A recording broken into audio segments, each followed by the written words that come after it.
बैठ जा। तो भाई शुरू करते हैं क्लास अपनी प्रेजेंट कंटिन्यूअस टेंस से। आज दूसरा टेंस करने वाले हैं हम, जिसका नाम है हमारा प्रेजेंट कंटिन्यूअस टेंस। कौन सा टेंस है आज हमारा? Present continuous tense. ओके, तो वही प्रेजेंट कंटिन्यूअस टेंस को आज हम करने वाले हैं और ये हमारी टेंस का दूसरा टेंस है। ओके, पहले पिछले संडे में हमने क्या किया था? प्रेजेंट इंडेफिनिट को किया था। इस संडे को हम करते हैं प्रेजेंट कंटिन्यूअस टेंस को। तो प्रेजेंट कंटिन्यूअस टेंस की पहचान क्या है? कि भाई रहा है, रही है, रहे हैं, रहे हो, रहा हूं, रही हूं,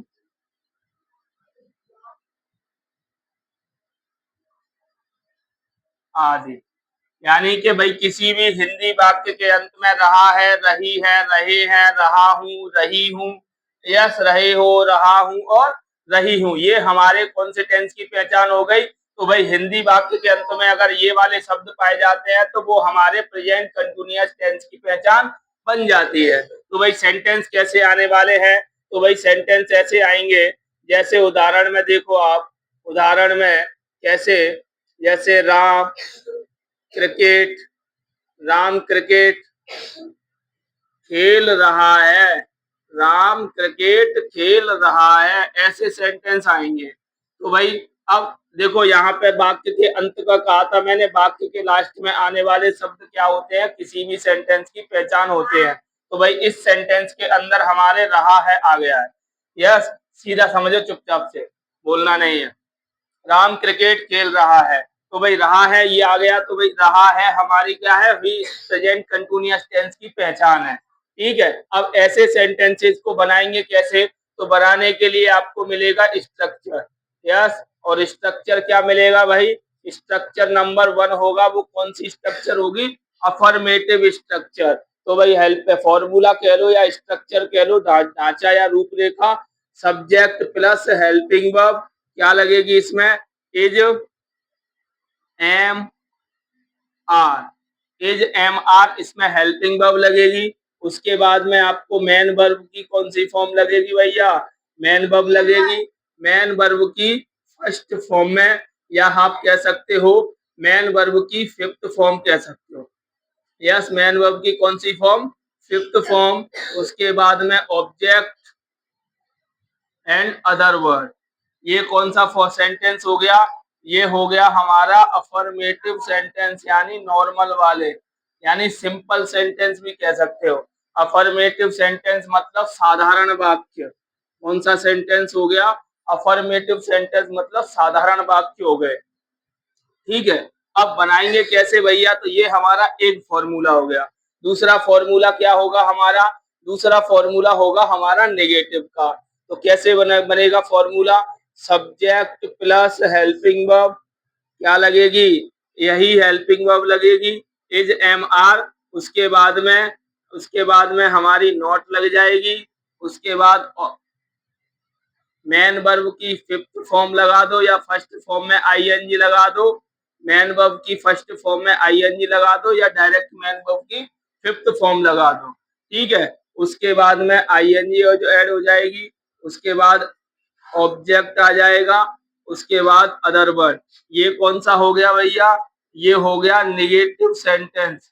यस, अगर हमें तीसरा फॉर्मूला क्या होगा हमारा? क्योंकि हम एक ही सेंटेंस के 4 बनाएंगे, एक सेंटेंस को 4 तरीकों से बनाएंगे, यानी 4 स्ट्रक्चर बनाएंगे एक सेंटेंस की, और चारों को, एक सेंटेंस को हम 4 स्ट्रक्चरों से बनाएंगे। थर्ड स्ट्रक्चर क्या होगी हमारी? Interrogative, helping verb. यस, उसके बाद में हमारा सब्जेक्ट, उसके बाद में आ जाएगा हमारा मेन वर्ब। मेन वर्ब की फर्स्ट फॉर्म, उसमें आईएनजी लगा दो। उसके बाद आपका ऑब्जेक्ट आ जाएगा। उसके बाद में हमारा अदर वर्ड। उसके बाद में सबसे एंड में हमें मार्क ऑफ इंटेरोगेशन। ये कौन सा हो गया हमारा? इंटेरोगेटिव, अर्थात प्रश्नवाचक वाक्य।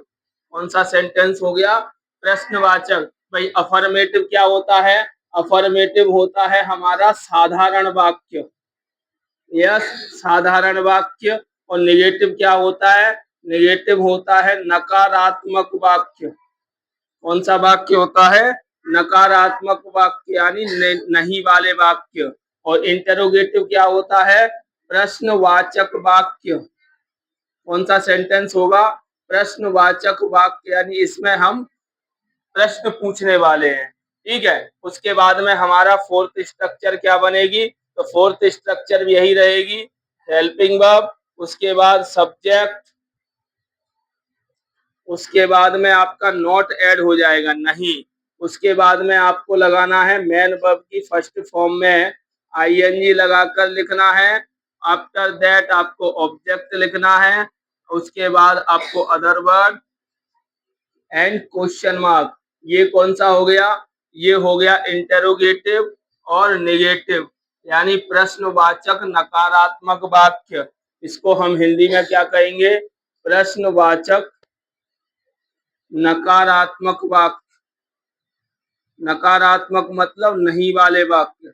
प्रश्नवाचक नकारात्मक वाक्य हो गया, इंटेरोगेटिव, नेगेटिव। अब हमारे पास 4 स्ट्रक्चर हो गई हैं। अब चारों स्ट्रक्चर से हमको एक ही सेंटेंस को 4 तरीके से बनाना है। तो भाई मैं आपको चारों स्ट्रक्चर्स को अलग अलग नहीं समझा रहा हूँ, एक स्ट्रक्चर को ही समझा दूंगा। उसी स्ट्रक्चर में जो कुछ भी चीजें लगेंगी, ऐड होंगी, वो सभी में ही होंगी, क्योंकि भाई चारों स्ट्रक्चर में सेम है। बस एक इधर उधर कर लिया हमने कि भाई यहाँ पे अगर मान लो नेगेटिव में सिर्फ नॉट जोड़ दिया है, इंटेरोगेटिव में सब्जेक्ट की जगह हेल्पिंग वर्ब रख दी, हेल्पिंग वर्ब की जगह सब्जेक्ट रख दिया, इंटेरोगेटिव नेगेटिव में नॉट जोड़ दिया, और बाकी सब सेम है। यस, तो भाई हमें क्या करना है? कुछ ज्यादा कुछ नहीं करना है, सिर्फ आप एक स्ट्रक्चर में जो चीजें हैं वही मैं आपको समझा देता हूँ, आप उनको बाकी स्ट्रक्चर में ऐड हो जाएगा। देखिए कैसे होगा। तो भाई हमारा सबसे पहली स्ट्रक्चर में सबसे पहला शब्द आता है सब्जेक्ट। क्या आता है? सब्जेक्ट आता है। तो भाई सब्जेक्ट कौन कौन से हैं हमारे? तो पहले हमें सीखना है सब्जेक्ट। तो सब्जेक्ट क्या होता है? सब्जेक्ट को हिंदी में बोला जाता है कर्ता। कर्ता क्या होता है भाई? सेंटेंस के अंदर, यानी हम कहें वाक्य में काम करने वाले, वाक्य में काम करने वाला, काम वाला करने वाला ही सब्जेक्ट होता है। वाला क्या होता है? सब्जेक्ट होता है। ठीक है। तो सेंटेंस के अंदर जो कुछ भी वर्क होता है, जो कुछ भी एक्शन होता है, वो कौन अंजाम देता है? उस चीज को सब्जेक्ट ही करता है। तो सब्जेक्ट कौन कौन से हैं हमारे? सब्जेक्ट आई, अगर आई होगा तो हिंदी में क्या पाया जाएगा? मैं पाया जाएगा। और जब आई सब्जेक्ट होगा या हिंदी में मैं होगा तो इंग्लिश में आई लिखेंगे, तो इसके साथ में हेल्पिंग वर्ब क्या लगेगी? एम लगेगी। और अगर सब्जेक्ट हुआ वी, यू एंड दे, या कोई प्लूरल नेम, प्लूरल नेम मतलब होता है बहुवचन नाम। तो अगर वी मतलब हम होता है, यू मतलब आप होता है, दे मतलब वे होता है, और प्लूरल नेम मतलब नाम होता है। अब प्लूरल नेम कैसे होंगे? तो प्लूरल नेम जैसे होगा, जैसे और राहुल और कमल, राहुल और कमल। तो भाई राहुल और कमल यानी और से जुड़ने वाले नाम। प्लूरल सब्जेक्ट क्या होते हैं? जो एक से अधिक होते हैं नाम। यानी प्लूरल नेम कौन से होंगे? जो एक से अधिक होंगे। 2 भी हो सकते हैं, 4 भी हो सकते हैं, 10 भी हो सकते हैं, कितने भी हो सकते हैं, लेकिन वो कभी भी एक नाम नहीं होगा, क्योंकि प्लूरल नेम कभी भी सिंगल नेम नहीं होता है। प्लूरल नेम हमेशा एक से अधिक नेम होंगे। यस, तो उन्हीं को हम क्या कहेंगे? प्लूरल नेम कहेंगे। ठीक है। अब जैसे आई मैं हूं, तो आई के साथ में हमने हेल्पिंग वर्ब एम लगाई, तो वी हमेशा हम, यू मिस आप, दे मिस वे, प्लूरल नेम मतलब बहुवचन नाम। तो इनके साथ में हमारी हेल्पिंग वर्ब क्या लगेगी? आर लगेगी। प्रेजेंट कंटिन्यूअस टेंस में प्लूरल सब्जेक्ट के साथ में हेल्पिंग वर्ब आर लगती है। ठीक है। अब अगर सब्जेक्ट हमारे, ये तो थे प्लूरल सब्जेक्ट और ये सिंगुलर सब्जेक्ट। अब आ जाए सब्जेक्ट के रूप में ही मतलब वह किसी मेल के लिए, और अगर सी आ जाए, सी मतलब वह, वो भी किसी फीमेल के लिए। और अगर इट आ जाए, इट मतलब यह किसी भी नॉन लिविंग थिंग्स या किसी भी एनिमल्स के नाम के स्थान पर, और नेम आ जाए, कौन सा नेम आ जाए भैया, सिंगुलर नेम। तो सिंगुलर नेम के लिए क्या होगा, सिंगुलर नेम तो एक ही नाम होता है, जैसे राहुल, यश या गंगा, यश या शेर, चीता, हाथी, घोड़ा, कोई भी नाम आ जाए, एक नाम आ जाए, यस या सिंगुलर सब्जेक्ट आ जाए, तो भाई सिंगुलर सब्जेक्ट या सिंगुलर नाम, तो भाई इनके साथ में जो हमारी हेल्पिंग वर्ब लगेगी वो क्या लगेगी, वो हमारी लगेगी इज लगेगी। क्या हेल्पिंग वर्ब लगेगी भैया, इज हेल्पिंग वर्ब लगेगी। ठीक है, अब ये तो रहे हमारे सब्जेक्ट और हेल्पिंग वर्ब, लेकिन सर इनके साथ में जो मेन वर्ब की फॉर्म कौन सी लग रही है, मैंने आपको बताया इन सभी सब्जेक्ट के साथ में मेन वर्ब की फिफ्थ फॉर्म लगेगी। यानी मेन वर्ब की फिफ्थ फॉर्म कौन सी होती है, तो भाई मेन वर्ब की फर्स्ट फॉर्म में, मेन वर्ब की फर्स्ट फॉर्म में, फर्स्ट फॉर्म में आईएनजी लगा दूं, आईएनजी लगाकर, आईएनजी लगाकर लिखते हैं, तो वो क्या बन जाती है, वो हमारी मेन वर्ब की फिफ्थ फॉर्म बन जाएगी। यानी मेन वर्ब की फर्स्ट फॉर्म में आईएनजी अगर आप लगा दो और उसको लिखोगे तो वो क्या बन जाएगी, मेन वर्ब की फिफ्थ फॉर्म बन जाएगी। यानी मेन वर्ब की फर्स्ट फॉर्म क्या होती है, मेन वर्ब की फर्स्ट फॉर्म में आईएनजी लगा दो तो मेन वर्ब की फिफ्थ फॉर्म बन जाएगी। समझ में आया कि नहीं आया, अब यहाँ तक बात ठीक थी। अब बात आती है भैया आपके ऑब्जेक्ट और अदर वर्ड की। तो ऑब्जेक्ट क्या होता है, ऑब्जेक्ट होता है, ऑब्जेक्ट का काम क्या होता है, ऑब्जेक्ट हमें यानी सब्जेक्ट ने जो भी काम किया है, यस सब्जेक्ट ने जो भी काम किया है वो क्या है, वही हमारा ऑब्जेक्ट बने। ऑब्जेक्ट क्या बताता है, ऑब्जेक्ट सब्जेक्ट को आइडेंटिफाई करता है कि भाई सब्जेक्ट ने ये वर्क किया है।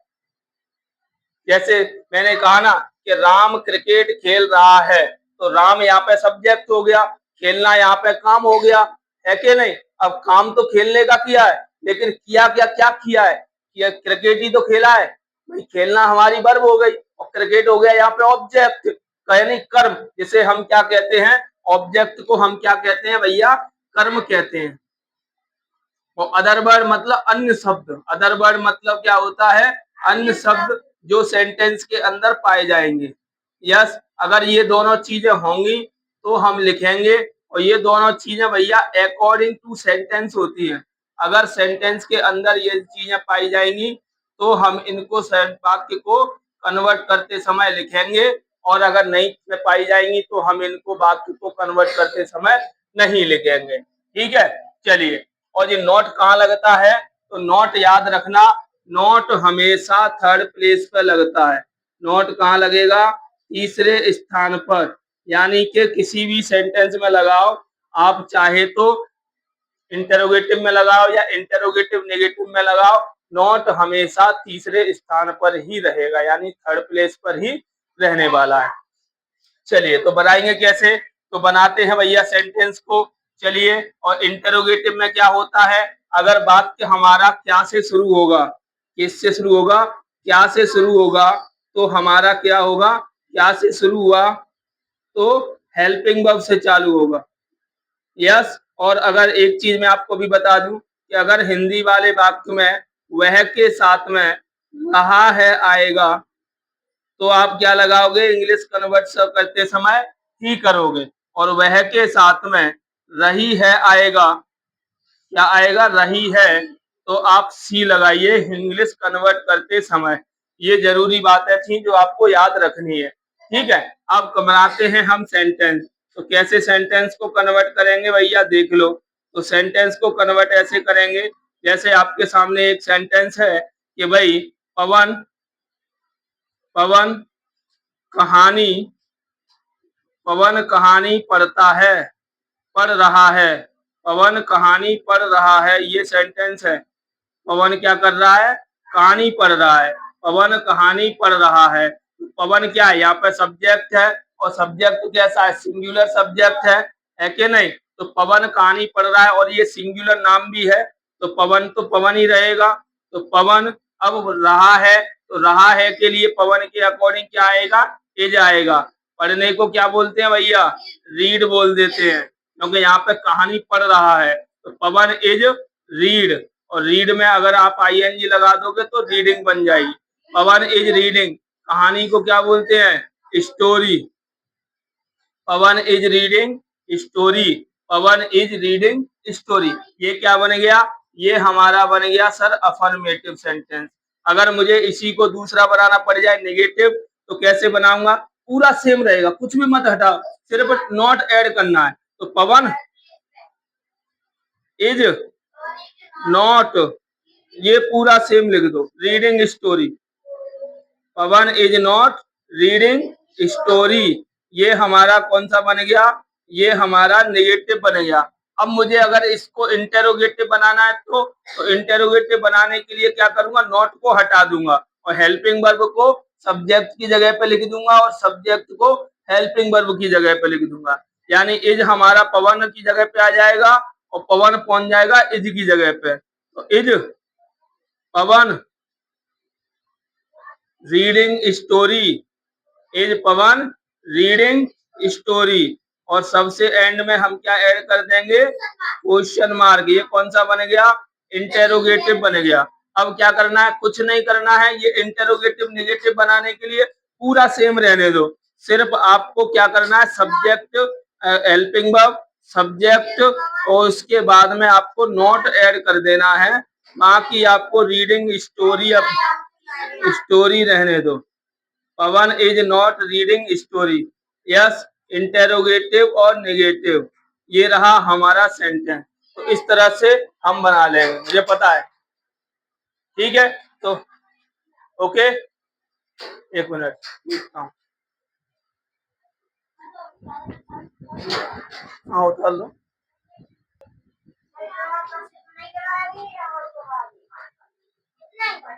और देखो भाई, दूसरा सेंटेंस भी देख लो। जैसे अब ये तो था इज वाला, एम का देख लो। जैसे मैं बाजार, या मैं दोस्तों के साथ बाजार जा रहा हूँ, बाजार जा रहा हूँ।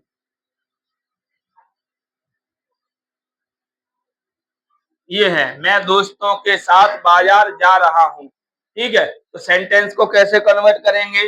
तो मैं, अब जब हिंदी में मैं आया है तो इंग्लिश में क्या लिखोगे? आई लिखोगे। क्या लिखोगे भैया? आई लिखोगे। तो मैं के लिए क्या होता है? आई होता है। आप तुम भी होता है, और या आप थोड़ा सा अच्छा लगता है, तुम थोड़ा सा अटपटा लगता है, थोड़ा सा ऑकवर्ड लगता है, इसलिए तुम कम बोलते हैं, आप बोलते हैं। तुम भी बोल दो, पर आप में थोड़ा सा रिस्पेक्ट झलकता है, इसलिए आप बोलते हैं। चलिए, मैं दोस्तों के साथ बाजार जा रहा हूँ। तो मैं के लिए क्या लगाएंगे? हम आई लगाएंगे। अब आ जाओ रहा हूँ, तो रहा हूँ के लिए क्या लगाओगे? आई के साथ हेल्पिंग वर्ब एम लगेगी, आई एम। अब जाने को क्या बोलते हैं? गो, और गो में आई एन जी एड करोगे तो गोइंग हो जाएगा, आई एम गोइंग। ठीक है, टू बाजार को क्या बोलते हैं? Market, I am going to market दोस्तों के साथ। तो दोस्तों के साथ के लिए क्या लगा दो? विद फ्रेंड्स कर दो, विद फ्रेंड्स कर दो, विद फ्रेंड्स कर दो। अब इसको ये कौन सा बन गया? अफर्मेटिव बन गया। नेगेटिव बनाना है तो पूरा सेम रहने दो, I am not going to market, to market with friends, with friends. Yes, I am not going to market with friends. खत्म कहानी। अगर इसी को अगर इंटेरोगेटिव बनाना पड़ गया तो नॉट को तो हटा दो और एम को ले आओ आई की जगह पे, और आई को ले आओ एम की जगह। Going to market with friends, इतना आपको पूरा लिखना है। Going to market, going to market with friends, with friends. इस तरीके से आप बना लोगे, और सबसे एंड में क्या ऐड हो जाएगा? मार्क ऑफ इंटेरोगेशन अर्थात क्वेश्चन मार्क। ठीक है, अब मुझे इसी सेंटेंस को अगर इंटेरोगेटिव नेगेटिव बनाना पड़े तो कैसे बनाऊंगा? एम अपनी जगह, आई अपनी जगह, सिर्फ नॉट ऐड हो जाएगा। Am I not going to market with friends, market with friends. इस तरह से आप अपना सेंटेंस बना लोगे और लास्ट में आपको क्वेश्चन मार्क भी लगाना है। तो इस तरह से आप अपना सेंटेंस बना लोगे। ठीक है, इनको फटाफट से नोट कीजिए। नोट करने के बाद में फिर आपको ये प्रैक्टिस के भी जो सेंटेंस हैं ये भी आपको अभी करके और सॉल्व करके बताना है। ठीक है, नोट करके और सॉल्व करके बताना है। ठीक है, तो पहला सेंटेंस है जैसे वह यस, एक के चार ही बनाने हैं। वह पतंग उड़ा रहा है, वह पतंग उड़ा रहा है। दूसरा है क्या आप क्या आप क्या आप पाठ याद कर रहे हो, पाठ याद कर रहे हो, पाठ याद कर रहे हो। तीसरा सेंटेंस है क्या हम क्या हम क्या हम पानी नहीं पी रहे हैं, पानी नहीं पी रहे हैं। क्या हम पानी नहीं पी रहे हैं। और सबसे एंड में चौथा सेंटेंस है वह वह बात कर रहा है, वह बात कर रहा है। यस, और पांचवा है हम खाना पका रहे हैं, हम खाना पका रहे हैं। ये हमारे सेंटेंस है 5। इनको क्या करना है, आपको अभी एक ही सेंटेंस के 4 तरीकों से बनाना है। 4 तरीके कौन कौन से हैं? Affirmative, negative, interrogative and interrogative negative. चारों तरीके से बनाना है, यानी चारों फॉर्मूले से बना लो या इस तरीके से बना लो जिस तरह से मैंने आपको समझाया है। ठीक है, ओके, फटाफट से इनको नोट कीजिए। नोट करने के बाद में आपको इसे बनाना भी है। वह के लिए अब ये तो मेल या फीमेल पे देखो, अगर वह के साथ में रहा आया है तो आप ही लगाइए, और वह के साथ में पहचान रही है आई है तो आप सी लगाइए। अब वह के साथ में रहा है पहचान आई है तो ही लगेगी। अब जैसे वह के साथ में यहाँ पे मान लो मैंने रही है पहचान कर दी, तो वह के साथ में रही है पहचान है तो सब्जेक्ट के रूप में क्या लगेगा, सी लगेगा। समझ में आया? Is that clear?